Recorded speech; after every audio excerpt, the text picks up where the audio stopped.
Well, hey everybody, how's it going? I hope you're all doing well. I really hope that the camera stand doesn't blow over in the wind, because it's a little bit windy here.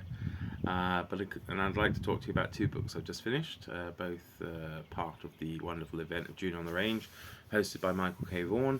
I'm lucky enough to be a co-host, along with several other amazing people, all of whom, of course, will be listed down below. So I should say, of course, as usual, hello and welcome back to my channel, Book Time with Elvis and me, Mark, and I hope you're doing well. I'm not sure if that's a repetition of what I just said at the beginning, but you know, I like to keep it real here, so there will be no editing on that score. So you might be thinking, what are these two books that I've read?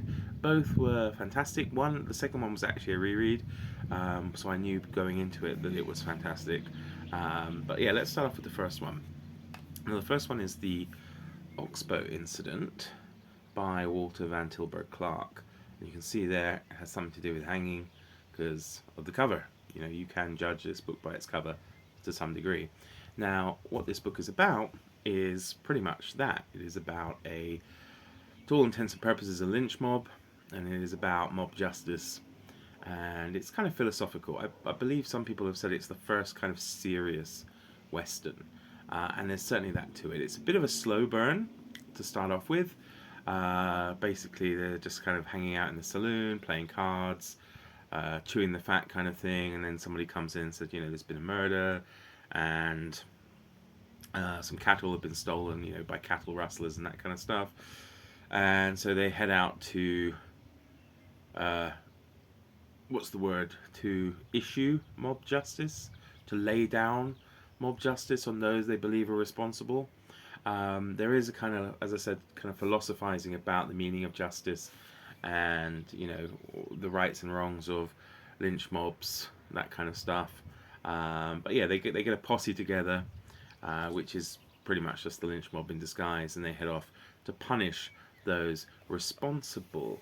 I don't really want to give any spoilers to it, but let's just say things don't necessarily work out as expected, and it's quite a tragic and brutal and rather heavy book emotionally, and yeah, I can see why it's called a serious Western, because it's a serious situation that everybody kind of finds themselves in. It's really well written. You know, it's atmospheric. At first I thought I was going to struggle with it, and you may have noticed I had started doing a series of vlogs on June on the Range, and this was meant to be my second book, and I was going to carry on and do it, but unfortunately a few things cropped up in my daily life which put a stop to that for the time being. Hopefully I'd like to resume it when I move on to my next Western read, after the two I'm talking about today.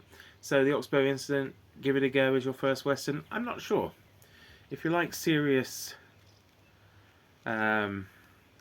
works and not necessarily happy or action-packed works, then you might enjoy it. I think if you've got a few westerns under your belt first, maybe, or if you just want to treat it as a work of, I don't know if it falls into literary fiction, maybe it does, then you may well enjoy it. But if you're reading it as a Western fan, I think yeah, well, I think if you're a Western fan, you have to read it, you know, definitely. And I want to watch the film either, you know, this week or over the weekend to compare it. But I think if you're a novice and coming to it because you think, hey, it's going to be a great rip-roaring cowboy read, you may well be disappointed. But you won't be disappointed by my next book, which is this one here, True Grit by Charles Portis. In this one we have an introduction by Donna Tartt. Now, I read this I think 2 years ago, maybe, whenever the first June on the Range was, and I thoroughly enjoyed it. It's a short work, as is the Oxbow Incident, to be honest. It's a short work. This one is much faster paced, and it was a reread this time around for me.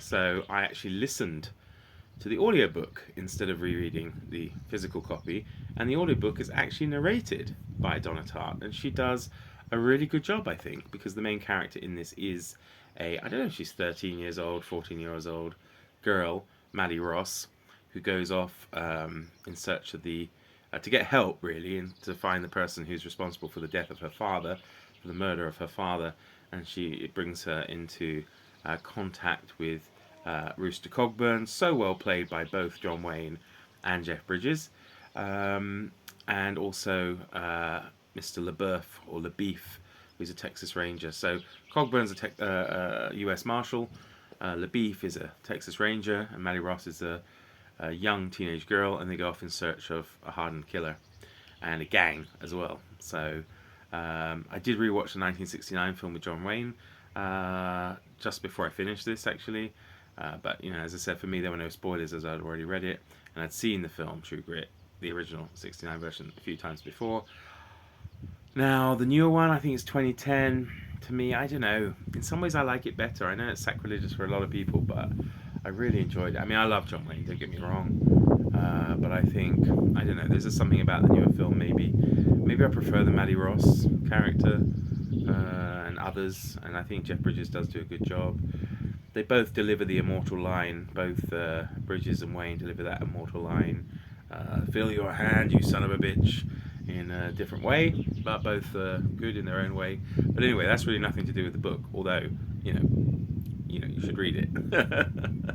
Yeah, it's a fun. I would say this is a great introduction to westerns if you haven't read them already. I mean, even Roald Dahl, who of course is not cancelled and is a wonderful children's author among other things, says True Grit is the best novel to come my way for a very long time. What book has given me greater pleasure in the last 5 years or the last 20?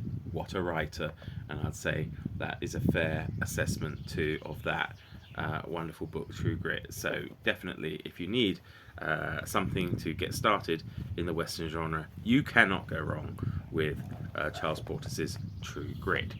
Now, this is not one I finished. It's one I'm going to start, and I hope to vlog it like I did my last Louis L'Amour book. It's Louis L'Amour over on the dry side. I'm sure you're all waiting for a nice reading of the synopsis. Owen Chantry returned to his brother Clive's ranch in the Rockies to find it being run by a settler, Kernahan, and his son Dobie. Dobie probably. Let's go with Dobie. They'd found Clive outside his cabin shot dead, a long time dead, and with his pockets emptied, Owen suspected from the start who had killed his brother and why. The Mowat family, a bunch of tough renegades with an old grudge against the Chantrys, were certain that Clive had buried some gold up in them thar hills. I added that bit. Gold that rightly belonged to them. Owen figured it wasn't as simple as that, but before he could get at the truth, he had to deal with them Moffats, Mowats, even. So there we go. It sounds fun. Great cover. So yeah, I'm looking forward to getting into that one. So I think there we have it. Not much more to say on that, but another 2 books down for Tune on the Range, another one coming up, and I hope to make a video soon as well regarding some stuff that I've been reading for Summer of Sport too. So I will say cheerio. I'm not alone. You probably would like to see him if you can. He's over there. There is Elvis. He will send you his best wishes too. So everybody, from us both, do take care. All the best for now. See you soon. Cheerio.